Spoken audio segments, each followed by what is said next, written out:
Welcome back. Episode 139 of the Grouch and the Brainstorm. I am Mike, joined today with Matt. What's happening? And a special guest, Dani T from, where you from, Dani? Where you at right now? Where am I at right now? Tyler, Texas. Yeah, Tyler, Texas. And we've had other folks from Tyler, Texas. So we know where it is. Matt may not know where it is. But here's how we're going to do this, Matt. Matt's going to be good, and he's going to go ahead and he's going to introduce Dani, and we're going to hear her story because we love stories.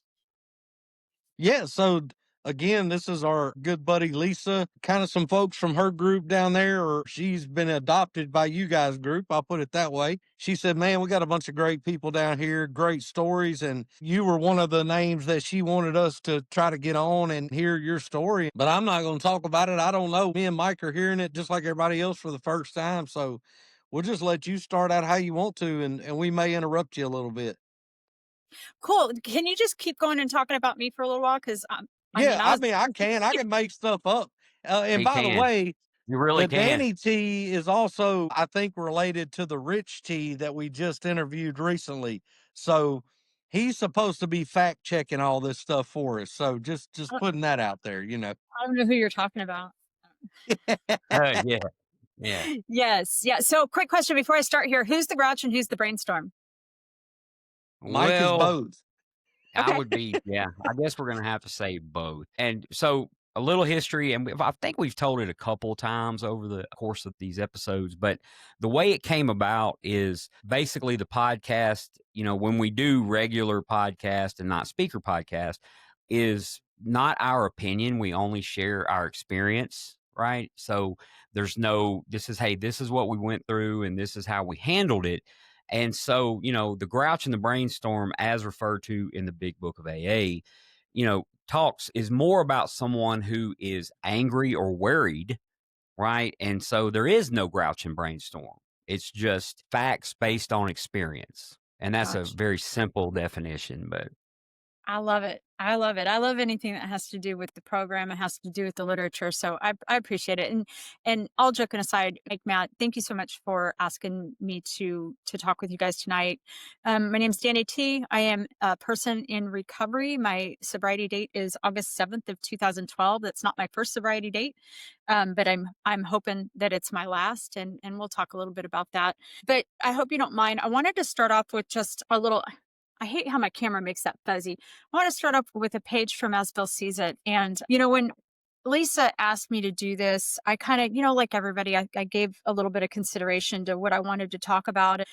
And I've been going through a phase in my recovery, and it's really reflective for me. It's this period of self-reflection. Rich and I had some loss this past year. And it's just, I'm in a reflective period of my life. And I happened to join a meeting out of Coral Gables, Florida. It's a virtual meeting. It's 7:30 in the morning Eastern time. So 6:30 where I'm at. And when I first joined that meeting, I was actually in Reno at the time. So it was 4:30 in the morning. And I heard this guy share this particular page, and I was like, oh my God, that's it. That is exactly what's happening in my life right now. And so I want to just kind of read this if you don't mind. Page 90 of As Bill Sees It. To watch loneliness vanish. Almost without exception, alcoholics are tortured by loneliness. Even before our drinking got bad and people began to cut us off, nearly all of us suffered the feeling that we didn't quite belong. Either we were shy and dared not draw near others, or we were noisy good fellows constantly craving attention and companionship, but rarely getting it. There was always that mysterious barrier that we could neither surmount nor understand. That's one reason we loved alcohol too well. But even Bacchus betrayed us. We were finally struck down and left in terrified isolation. Life takes on new meaning in AA. To watch people recover, to see them help others, to watch loneliness vanish, to see a fellowship grow up about you, to have a host of friends, this is an experience not to be missed. And man, growing up, that was my story, man. That isolation, that loneliness. I was always too something. I was too fat. I was too weird. I was too nerdy. I was an absolute nerd in school. I had the big, I know you can't see it now, but I had the big, thick glasses, and I had a short little, Dorothy Hamill haircut, but I was fat. And I was just like, I didn't fit in. And I grew up in this little tiny town in Northern California called Paradise, California. And it was very isolated and it was very divided. So you had people that had money and then you had the rest of us. And I didn't fit with the people that had money because I didn't have any. And I didn't fit with the rest of us because I was just weird enough that those people that were the rest of us were still even like, dude, what's wrong with this girl? And so from a really, really early age, I just knew that I was just different. I was just weird, that there was something wrong with me. And my parents were normal drinkers. Their night out was they'd split a Henry Weinhardt's and call it good. I didn't know it at the time, but looking back, I'm like, oh, of course, my grandmother was an alcoholic. I always thought she was just unsteady on her feet. You got to kind of help grandma stand up. But looking back, she was drunk my whole childhood. So I come by this naturally. I also found out that my grandmother was a frequenter of the opium dens in Asia. And I'm like, oh, okay. My whole life makes sense now, right? But I didn't know any of that until I was well into recovery when I learned about that. Like that, I don't know why it was such a secret, but it was. I never knew that grandma was an alcoholic. But so my parents and my grandparents, my grandmother, they didn't really get along all that well. There was a lot of friction, partially because it was a different time. But they put on a good show, right? They tried once a month. My parents would go over to my grandmother's house and they would play pinochle. And my grandma had her boyfriend we called Uncle Bob. And they'd all sit around and they'd play pinochle and they'd have these green drinks sitting in front of them. And they had a blast. They were laughing, they were joking, they were just having a good time. And once every couple of hands, somebody'd go get up and make everybody drinks, and I'd get to play the cards, right, for that person that went to make the drinks. And I just knew that when they were in that setting and they were drinking these green drinks, that everybody got along. And I was like, okay, so this is what we do when we want to be comfortable. Like it registered with me really early that in order for me to feel like I belonged somewhere, or in order for me to be able to mask the fact that I was miserable, I could drink and I could be okay and nobody would know. So at 8 years old, I took my first drink alcoholically, because I took that first drink knowing with intention that it was going to change the way I felt. At 8 years old, I was feeling such isolation, such loneliness, such devastatingly differentness that I drank. And I had no idea what those green drinks were. So my first drink was a bottle of cream de menthe and a bottle of peppermint schnapps. And let me tell you what, I was sick for weeks and I couldn't wait to do it again. I could not wait to do it again. And because, I was always constantly desperate for companionship and partnership and, a friend, I drugged the girl down the street along with me in that journey. And she got in wicked trouble and we never spoke again. Meanwhile, at grandma's house, I was passed out in my bedroom and nobody had a clue what had happened. The alcohol wasn't missed. I wasn't missed. It's just how it was. Now, that was the story of the next 27 years of my life. I drank a lot. I participated in lots of external activities. I left that little town of Paradise, California at 13 years old. And my parents gave up custody of me and granted guardianship to my brother, who was 7 years. I had two stepbrothers, or half brothers, sorry, not stepbrothers, both in the military. One was Air Force, and I haven't seen him since I was 13 years old. For reference, I am 54 now. And then I had another brother who was 7 years older than me. He went into the Coast Guard and he lived in Virginia. And at 13 years old, he said, I'll save you. You're going down a terrible path. I'll save you. Come to Virginia and you can live with me and my wife. And I did my first geographic at 13 years old. And within it was the first time in my life where I was like, they like me. They really like me. I got super excited and I idolized my brother, man. My brother was up on this huge giant pedestal. And, my brother, like everybody else, he's human. And at some point, I think it was about maybe 2 or 3 weeks after I got to Virginia, I found out that the neighbors, I found out what crabbing was. And I grew up in the mountains of Northern California. I had no idea what anything like that was. And if you live near Portsmouth, Virginia, crabbing means that you go out on the train trestles above the water, you throw a crab pot in, and then you sit on the tracks and you drink with your legs hanging, dangling over the edge. And I found out that the girls that lived 2 houses down, who were both, we were all like freshmen going in, or sophomores going into high school. So at this time, I went to Virginia the summer of my 13th year. I was almost 14. So I was 14, and they had boyfriends that were quite a few years older. And we could go over to the boyfriend's house, and they had a big refrigerator in the garage, and you would just put a hash mark down every time you grabbed a beer out of the fridge. And you'd either sit in the yard and drink beer, or you'd go across the field and you'd climb the trestle and you'd go crabbing. And I was like, I have arrived.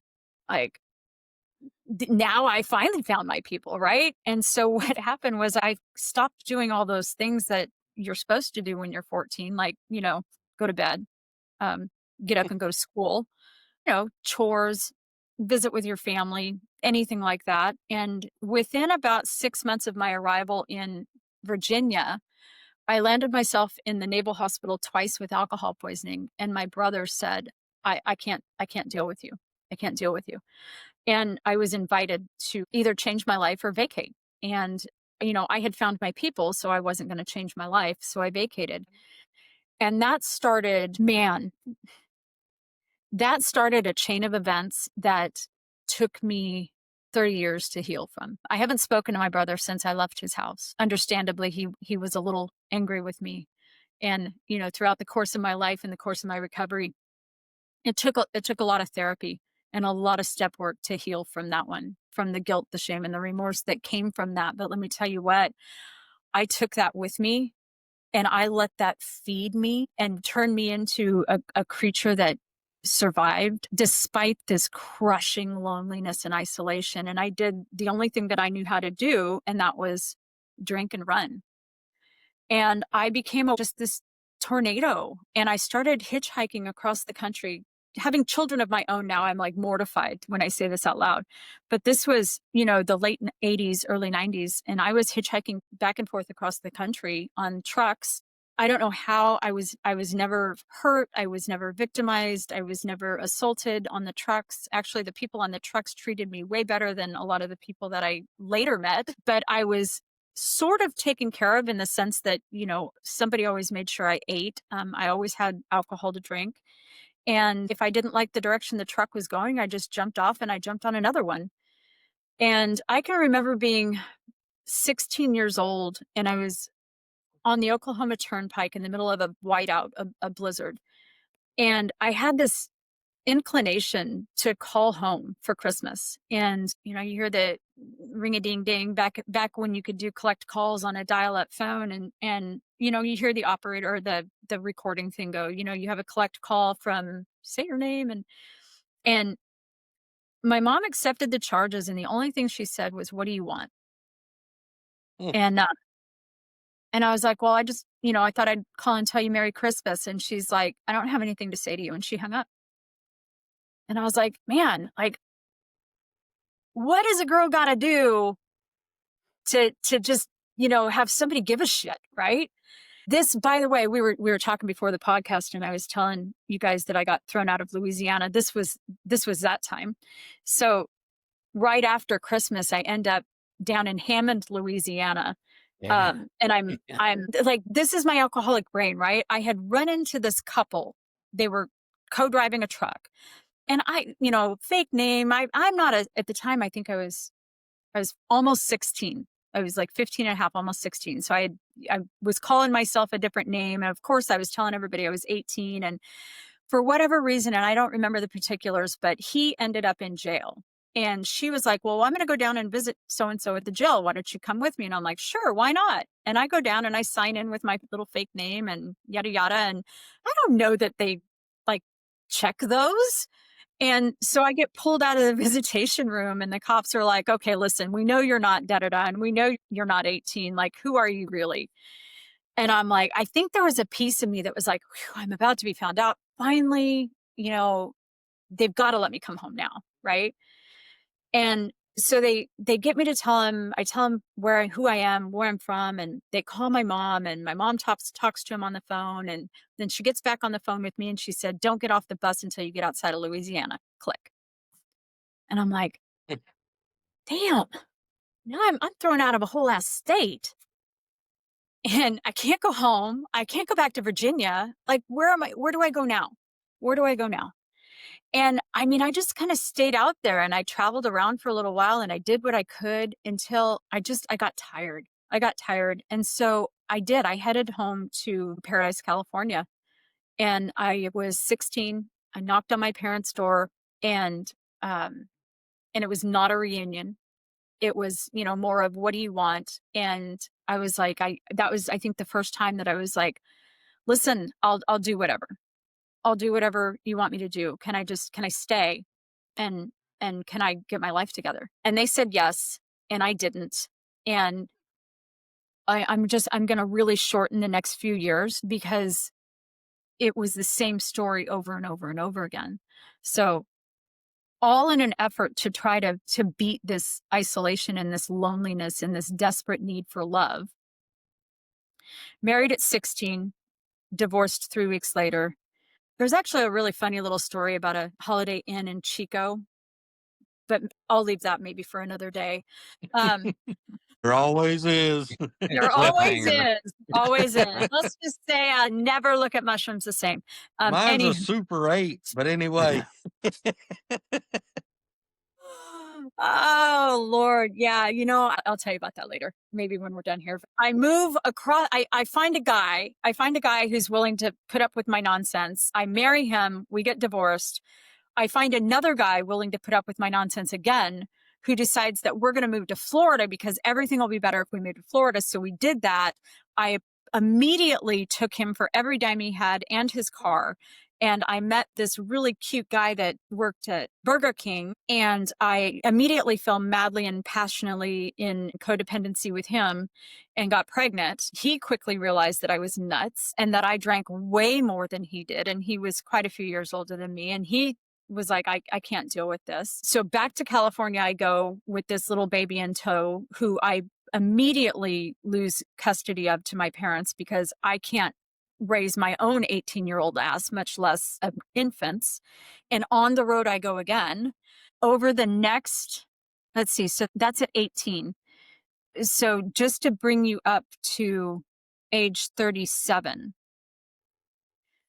that is exactly how I lived my life. Anytime everything got too weird, or I got too lonely, or I got too scared or angry, I did a geographic.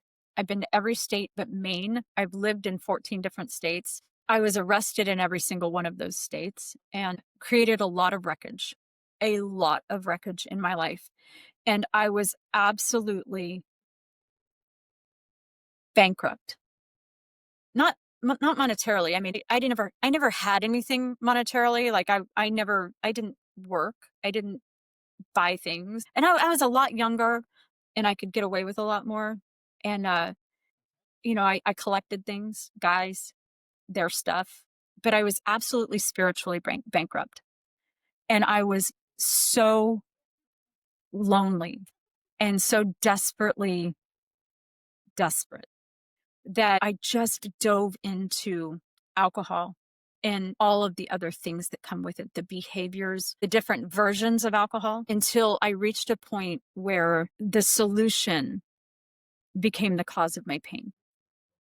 I was no longer trying to just escape the loneliness and the sadness and the isolation, but I was trying to figure out how to escape the alcoholism. Because ultimately, the alcoholism, it was just consuming me. I had reached a point where, I mean, guys, I think every alcoholic hits this. Well, I shouldn't say that.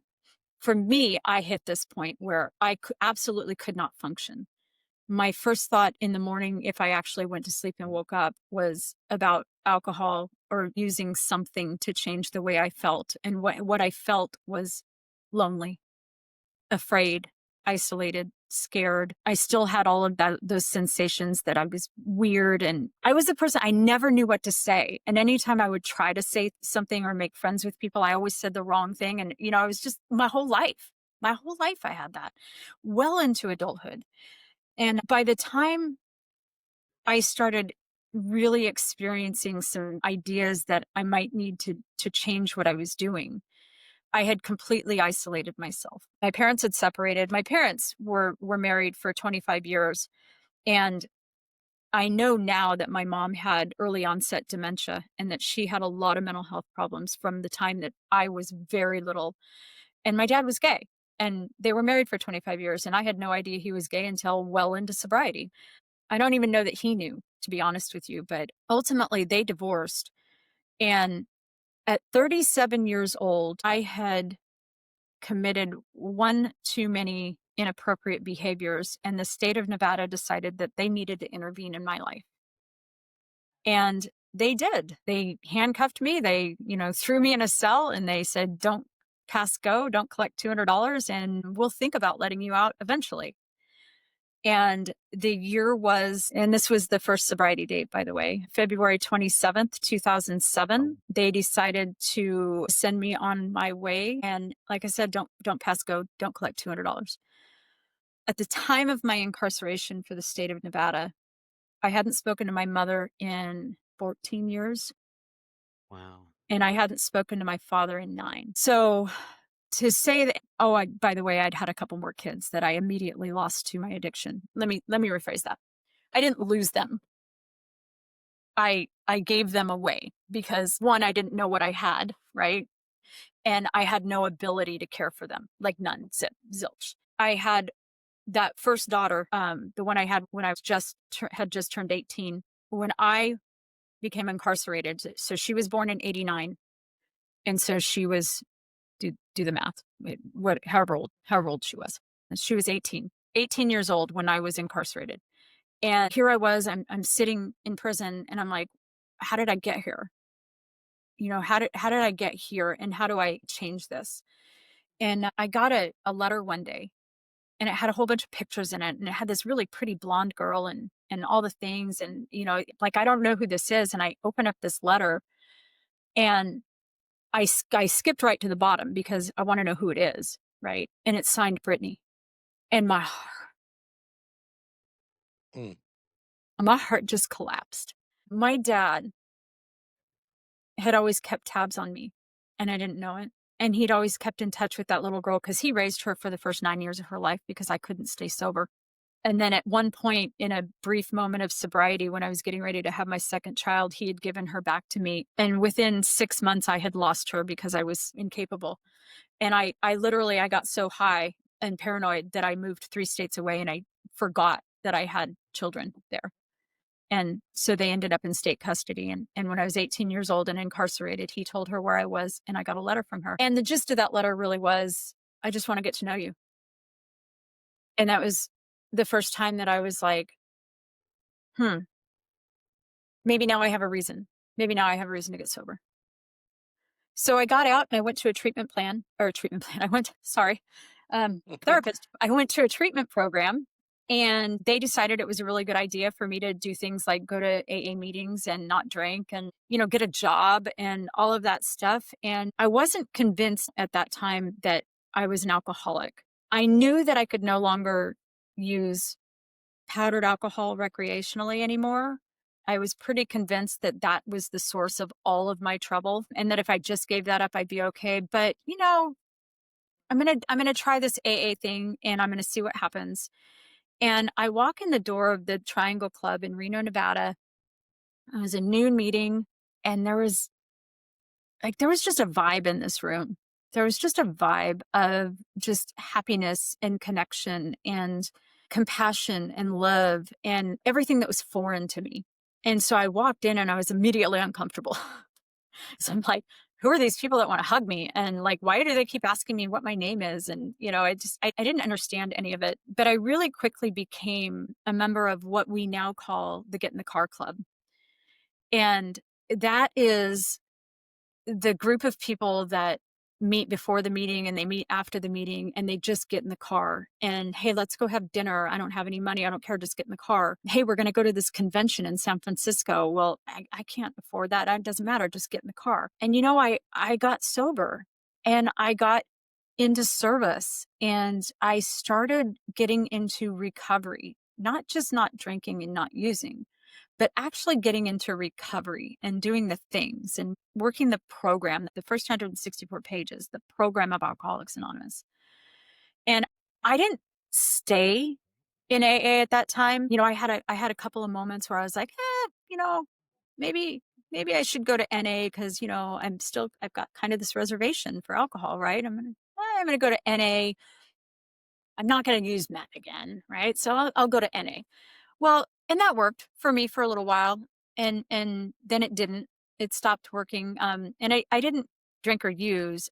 I was starting to feel that loneliness again, that isolation again, right? So I hopped back over to AA and we're doing the things and I'm getting involved and I'm getting in service again and I'm back with that Get in the Car Club and I'm going to conventions and I'm on committees and we're putting on conventions and we're doing all the things. And all of a sudden that treatment program that I had been a part of called me and they were like, "Hey, we hear you're doing really well. Do you want a job?"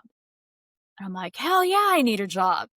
And so I start working for this treatment program. And by the way, I have barely a GED at this point in time. Like barely. At 18 years old, my parents were like, "Listen, if you're going to live here, you're going to do this." And I'm like, "All right, I did it." So I got a GED. I have no education. I have no training. I'm like, "Yes, I need a job." And so I start out as the driver because the one thing I did have was a valid driver's license. I don't know how. I don't know how. Look, I had 3 DUIs in my life. I just moved to a different state and it was before they talked to each other. So I just go to a different state and get a different license and nobody knew. I never had consequences for any of my DUIs other than the boyfriends and the wrecked cars, but another story for another day. Anyway, so they give me this job. And so now I'm working in treatment and I'm in recovery and I'm thinking, "Hey, maybe I can make a career of this. Like maybe I could actually get one of those like retirement plan things and stuff." And somewhere now we're hitting 2010. 2010. I'm working for this treatment program in Reno and I'm doing the program and out of the blue I get a phone call. And it's Brittany. It's my daughter from Washington. And she says, "Mom, I'm shooting coke and heroin. I want to stop. I need help." And I said, "Dun da da da. I'm on my way." Because, I've been working in a treatment program for 6 months now and I know all the answers. Right? Right. So I go up to Washington, I get her, I bring her back to Nevada and oh, by the way, I don't know if I told you I was living in Reno, Nevada, but that's where I was living. And it went swimmingly terrible, swimmingly terrible because I had no foundation for recovery from opiates. I'd never touched opiates a day in my life. I had no idea what it was like for her to withdraw from that. I knew what it was like to get sober from the other stuff, the stuff I used, but I had no understanding. And so, she would say things like, "Hey mom, can I go get on Suboxone?" And I'd be like, "No, the only sober is completely sober and you got to be abstinent if you're going to live here." And so I end up inviting her to leave one day because that's the only thing I've ever been taught in my life was how to invite people to exit my life or how to be exited from their life. And so I invited her to leave if she was going to continue to use, and she did. And then 3 weeks later, she permanently left the world. And that was Mother's Day of 2012. And I was so spiritually unprepared for that. Our book talks about not having a defense against the first drink. And that resentment that I had walked in the rooms of Alcoholics Anonymous with in 2007 reared its ugly head 3 months after she died. And I drank and I planned that drink. I began to withdraw from people in Alcoholics Anonymous, the people that would have said things like, "We've got you. You can get through this sober. You don't have to do this by yourself." And I immediately started to withdraw from them and got into circles of people who said things like, "Man, that sucks. Yeah, I drink too. Yeah, fuck it. We don't need to do that. Let's go have a drink. It's all good. I've got you. We'll take care of you. I'll hold your hair up." Right. So we were riding motorcycles and I was, we were, before I drank, we were riding our motorcycles around Lake Tahoe. I want to say that we had just done a memorial or something for her. Not super relevant, but we were riding motorcycles around Las Vegas and I pulled over and I said to my friend, I said, "We're going to go to that store and I'm going to get a fifth of whiskey and we're going to go home and I'm going to drink it and we're never going to speak of this again.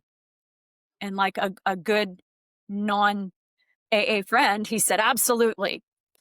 And that pint turned into a fifth, turned into the next morning me calling in sick for the next, I don't know, week while I tried to drown myself. And to be truthful, to be perfectly honest, tried to kill myself through alcohol consumption. And I woke up one morning and it was August 7th of 2012. It was hot August nights. And I don't know what it was. I don't even know where it came from other than it. I think it was my daughter. I woke up one morning and I said, if you continue to do this, her death is going to be in vain and nobody's going to tell her story. And I could not let that happen. I couldn't. I had already failed her in every way a parent could fail her. And I was not going to fail her in her death. So I called Rich. Who happened to be showing a car in Hot Dogs Nights. And I had known him in sobriety, and we had done some service work together, and we had been talking on off and on. I'm pretty sure he knew what was going on. He certainly knew that Brittany had died, and I'm almost positive he knew that I was drinking. And I said, I think I need to get sober again. And that man loaded up his 23 Ford T-Bucket, and he showed up to where I was at, and I'm standing on the street corner with my little suitcase, and this car doesn't have doors. This car does not have doors, okay? And so I'm still drunk, and he's helping me into this car, and you have to climb up on the back tire to get into the car. And then he goes to lift my suitcase, and all you hear is clink, clink, clink, clink, clink, clink, clink, clink, clink. And he's like, what is in here? And I'm like, just my clothes. And like I was saying, I knew I needed to get sober again, but I had literally packed up all my microbrew because I had to finish that first, right? You know, I don't know. I don't know. But I did. I got sober again. August 7th, 2012 was a day man, I hear people talk all the time about not wanting to come back after a relapse because of the guilt and the shame and the fear and all of this stuff. And man, I could not wait. I could not wait to get back because I remembered that first time that I walked into the rooms feeling that uncomfortable, unconditional love and unconditional compassion. And the feeling like for the first time in my life, there was actually someone that wanted me there. Not just saying they wanted you there because they want something for you or you're doing something for them, but actually believing that these people wanted what was best for me. And knowing that I was incapable of knowing what was best for me at the time. And somehow, miraculously, I did not lose my job. I still worked for that treatment program. And let me tell you, I do not know how I didn't lose my job because I am not a nice drunk. I am not a nice drunk. Okay. I am the drunk that ends up, and this is part of the story. This is actually not an exaggeration at all. I ended up within 2 weeks of my picking up that drink, I ended up down on 4th Street, which if you know, Yeah. you know 4th Street, you can get anything you want on 4th Street. I was Anything on you 4th Street yesterday with a visitor to town, and they were coming for the first time. They're moving here, and I was like, "Yeah, we probably will never be on this road again." I was on 4th Street. Yep. Yeah, you can get anything you want on 4th Street, and I was in the middle of 4th Street boxing a biker, no joke, because he would not return the keys to my motorcycle that I had asked him to take from me, knowing that I was not going to be in any condition to ride. And I said, whatever I do, don't give him back. And he didn't, to his credit, until the next day when he told me, don't ever come here again. Like, so I've been thrown out of Louisiana. I've been thrown out of biker bars. Like, I mean, anywho, oh yeah, I forgot to tell you that part, that when I was told not to get off the bus until I get outside of Louisiana, as they were putting me on the bus, they told me not to come back. So legitimately thrown out of the state of Louisiana. So anyway, so I come back into the rooms and I decide that I'm going to do the things. And man, life immediately started getting better. That crushing loneliness, it didn't vanish, but it receded to the point where when it comes up, it was tolerable. Like I knew what I could do with it. I knew what I could do about it. And for me, I'm one of those people that needed outside help. I knew I needed outside help long before I got sober. And actually, I started seeing a therapist in Carson City before I was sober. And I continued with that same therapist for 16 years. So she saw me through my relapse, through everything. And she's actually the one, when I came back in the program, who said, "Why don't you think about going to school?" And I was like, "Okay, I'll go to school." And the whole time I have it in the back of my head that I've got to do something for Brittany. I've got to tell Brittany's story. And I went to school. I got a bachelor's degree and then a master's degree in social work from the University of Nevada, Reno, a minor in addiction treatment. Remember, I told you that Brittany kept asking me questions about Suboxone and about Yeah. medication assisted treatment. And I said, no, the only way to get sober is complete abstinence. And somewhere around 2015 or 16, I realized that I didn't know what I didn't know. And I decided to go and work for a methadone clinic so that I could understand that part of recovery a little bit better and maybe change my own biased and stigmatized mindset about what recovery looks like for other people. Because 12-step recovery, even though it's the thing that saved my life, it's not the perfect system for everybody, right? There's dozens of ways that people can get sober. And now I can confidently say that medications play a vital role for a lot of people, and I'm grateful for it. I ended up running that treatment program that I went to. I ended up becoming the executive director for that program. And I got to learn a lot about who I am and a lot about who I could become through the program of Alcoholics Anonymous and through the process of recovery. I got to sponsor women. I got to hold the hands of women that lost children and show them that they could stay sober, that they could get sober. I got to share my experience of reservation and relapse and the spiritual bankruptcy that I got, or that I had, that led to my relapse after my daughter passed away. And man, life was good. Rich and I got married. We got married in 2014. I don't know how we ran in the same circles in Reno, but we never used together. I have no idea how that happened. And man, I'm grateful for it, because neither one of us would be alive. We co-sign each other way too much. Um, life was good. We grew together, we grew up together, we did a lot of meetings. We used to go to a lot of meetings, and we did the fellowship, man. The meeting before the meeting, the meeting after the meeting, the fellowshipping. Every year we did what we called Super Rich Bowl. We did a Super Bowl party. And the last year that we did a Super Bowl party before we moved to Texas was 2021, I believe it was, or it was 2022. I don't remember. Anyway, we had like 75 people there. Our wedding was entirely recovery. We had about 150 people showed up at our wedding, and there was no alcohol involved. We actually had family members that left our wedding early because we didn't have alcohol. And we were like, cool, whatever. I can remember getting ready to walk out of, we got married not at a church, but we got married at a park. And I remember getting ready to walk out of the building and being overcome with this fear that there wasn't going to be anybody there. And coming around the corner and seeing, 150 sober people looking at us, waiting for us to get married. And let me tell you, those people have saved my ass more than once. And then COVID happened, right? Yeah. And the world changed. And I found myself kind of withdrawing from Alcoholics Anonymous again, because, the whole world was kind of withdrawing. And right after COVID happened, my mother, who my loving husband in all of his wisdom decided that I needed to forgive my mother and invite her to our wedding. So the short version is, as we did, she was there, and she still had a lot of problems, but, we were at least trying to figure it out. And she ended up, because of her mental illness, having to move in with us. And that was October of 2018. In November of 2018, the campfire happened in Northern California, which completely burned my little hometown of Paradise, California off the map. I was And going to my ask father, that. yeah, yeah, my father came to live with us.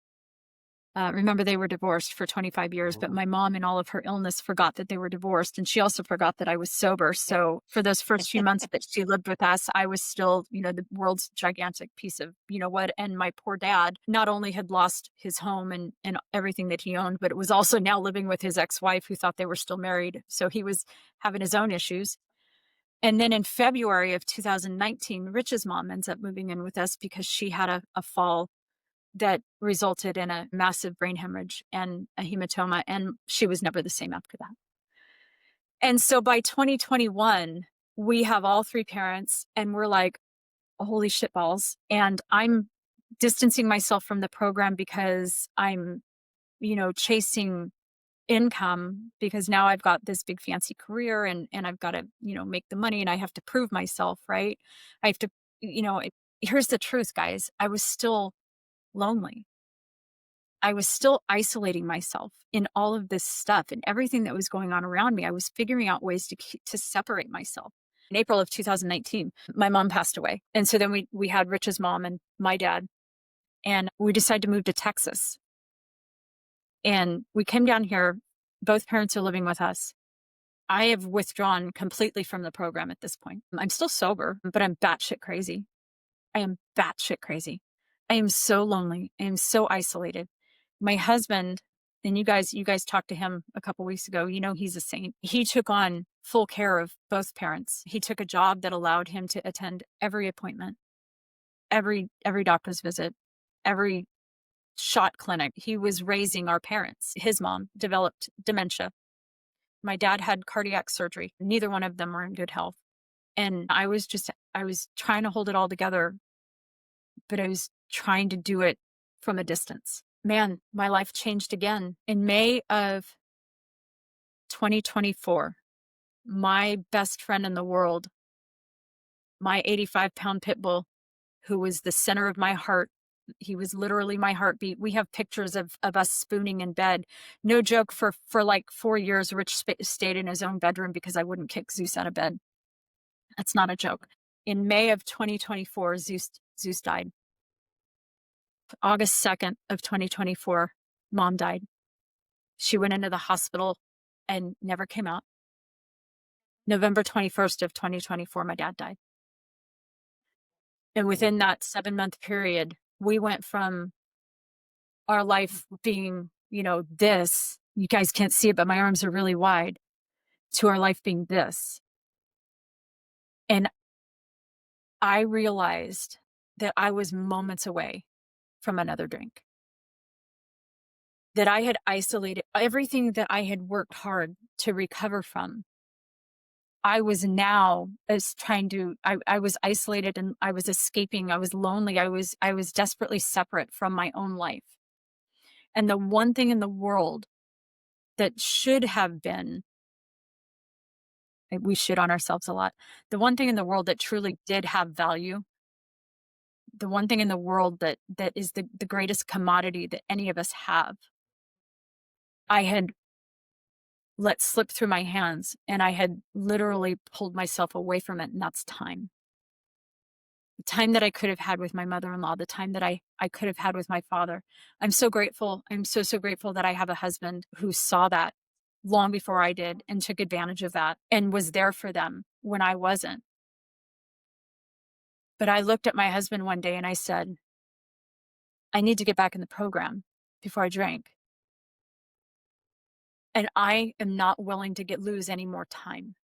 I'm not willing to lose any more of my life. So I immediately quit that big fancy job that I had. Actually, I had, throughout the years, I had become a therapist. I'm a licensed clinical social worker and I'm a licensed drug and alcohol counselor. And I went back and I got my CDL back. I was like, I'm done. I'm done chasing all of this stuff. Right now, I just wanted a job where I could just help make a living, but I wasn't willing to compromise any more time. And Rich and I sold everything in Lubbock, Texas. And we moved to Tyler, Texas, and we now live in a 43-foot fifth wheel. We opened a little trucking company, a little hot shot business where we haul freight with our pickup truck. I really thought I was never going to go back to the treatment world, but an agency that is very near and dear to my heart, the Empowerment Center in Reno, Nevada, called me one day and they said, hey, we've got this opportunity. Would you like to be a part of it? And I was really honest with the executive director there. And I was like, listen, I think I'm done with the field and here's why. And I really need to focus on my sobriety and my recovery and my family and what I have left and heal and grieve. And she said, yeah, take whatever you need. I'd still love you to work with us. And so I was literally offered a dream position where I still got the opportunity to engage in a field that I became really passionate about and talking about drug treatment and talking about medication assisted recovery and talking about Alcoholics Anonymous. But I was also gifted the opportunity to get to know my husband, 13 years together. 13, well, we've been together since 2012. So yeah, 13 years together, married 11 years. And I've gotten to know him more in the last 6 months than I did in the last 13 years. When we moved to Tyler, I said the very first thing I want to do is I want to get back into the program. I have to get back into the program. And I did. I have a home group. I have a sponsor. I'm working step 12 with that sponsor for the fifth or sixth time in my sobriety. But I think this is the first time that I've actually like really taken a look at that, that spiritual bankruptedness, if that's a word, that I had going on, and trying to figure out what it was that was making me so lonely and so isolated. And, for me, it all goes back to that always being too weird, always being too blank. You fill in the blank. I was always too something. And learning that within Alcoholics Anonymous, there isn't too anything. For every story that I've told you here today, there's people out there that have experienced far worse, far better. There's nothing that I can do in recovery that someone else hasn't done in recovery. And so I just have to be willing to talk about that loneliness, talk about that isolation, and talk about how I can recover from that. And for me, the recovery for that has been about connecting with a higher power that I believe in, that works for me. And that higher power for me is just the simple, the love and tolerance of the universe. I believe the universe doesn't make mistakes, that I had to go through everything I went through to sit in this chair today to talk to you about the things I'm talking to you about. And that is my love of the program of Alcoholics Anonymous and the fellowship that's within it. The fellowship saved my life. I got over here to Tyler and I met a small core group of women that became my home group. They have swooped me up, and I feel more protected and more loved within the program of Alcoholics Anonymous in this last 6 months than I did in 13 years of being around the program. These women know me on a level that I didn't know myself, because I've allowed myself to be vulnerable with them.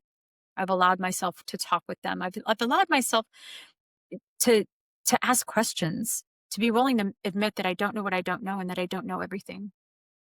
And that's okay. I don't have to chase that connection anymore. If I just sit in reflection, which is where I've been, that connection comes. And it comes with the universe around me. It comes with my husband. It comes with those women who, my sponsor is devout, right? My sponsor has this amazing relationship with the God of her understanding that she chooses to call God. And her and I, our religious beliefs don't align, but our spiritual beliefs do. And that is, I live for the program of Alcoholics Anonymous first.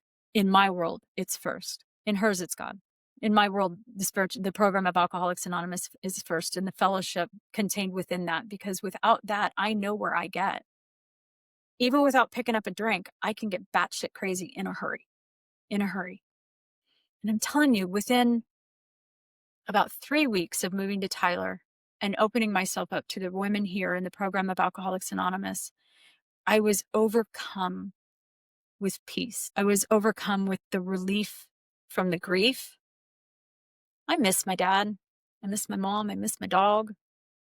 But I'm not crushed by that loneliness. I miss them, of course. But I'm not crushed by the grief. I'm at peace today.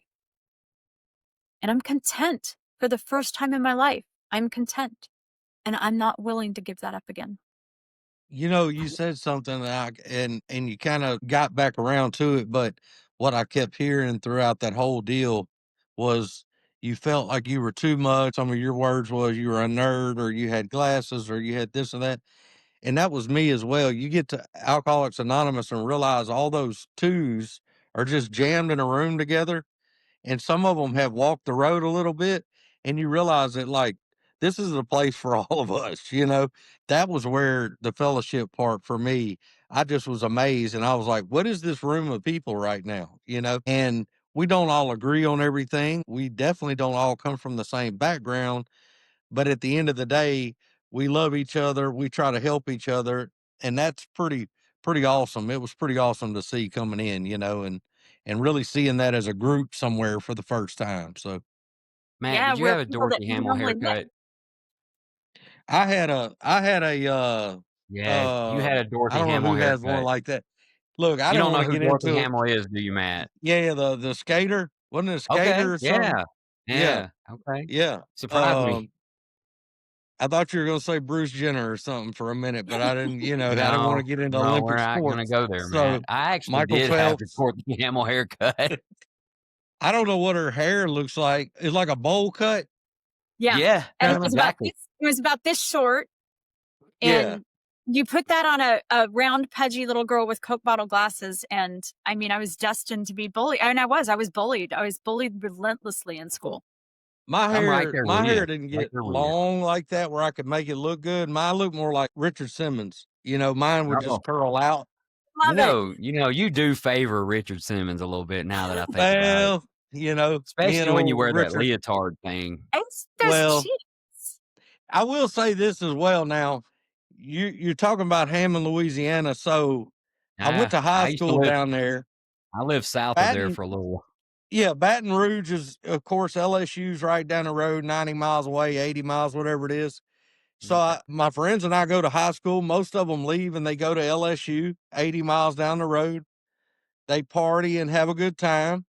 When they get kicked out, they would go home to live with their parents and they would go to SLU in Hammond, the small college, and Yeah. they used to call it Slow Learners University because that's where everybody that got kicked out of LSU for partying, that's where they wound up. So I know Hammond well. So You're making Yeah, me feel even more I lived in special about Covington. being kicked out of Hammond, Louisiana.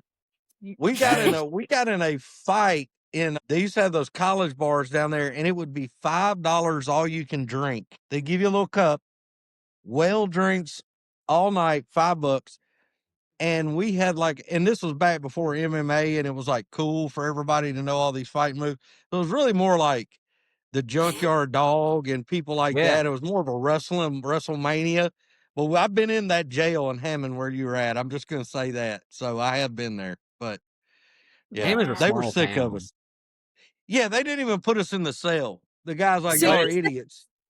so what I just heard, and this is my alcoholic brain. So what I just heard was, even though I am certain you were in that jail long after I was there, I heard that it was your fault I got kicked out because they were sick of us. Yeah, Mm. yeah. The jailer upstairs, they took us up to the jail, actually booked us in, and it was like $100 to get out of jail. And there was like 15 of us that they managed to catch and haul off.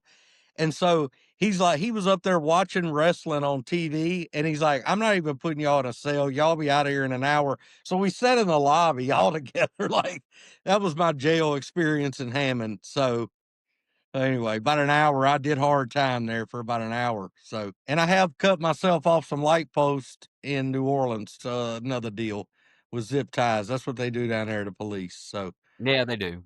yep, they'll Well, zip I feel tie like you. we could probably have a whole other session on just experiences. Like one of these days, I'll tell you my Holiday Inn story. But Yeah, yeah. Well, Jason Isbell, if you know who that is, used to be in Drive By Truckers. He wrote a song called Super 8.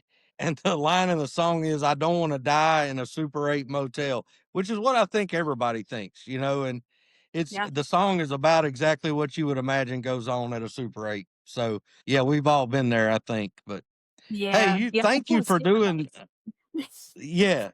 Well, thank you for doing this. I mean, that was Mhm. great, and that's a really great story. And there's a lot of people. We have people from all over listening, and it just you never know who it's going to resonate with and might help. And somebody sitting there tonight just struggling with whatever it is, and they go on YouTube or Spotify and type in whatever they type in and I need help and this comes up and they listen to it. So that's why we all do this stuff and we all do it on our own time and you've helped people tonight whether you know it yet or not. So Well, you know what? I didn't drink. I've spent an hour yeah, on thing here with you guys, and I didn't drink. And if the byproduct is that, hopefully you guys didn't drink, and if somebody else Mm. doesn't drink for this hour, I'm super excited about that too. But thanks for letting me join you guys tonight. This was fun. It's awesome. Thank you, thank you. Danny. Tell Rich we said hi. Tell him yourself. Oh, Hey Rich, we said Rich. hi. See you All guys. right. He said, "See you guys." All right. So I'm gonna cue the music, and that's been another great episode. So from Tyler, Texas, Bossier City, Louisiana, and Reno, Nevada, we have been the Grouch and the Brainstorm.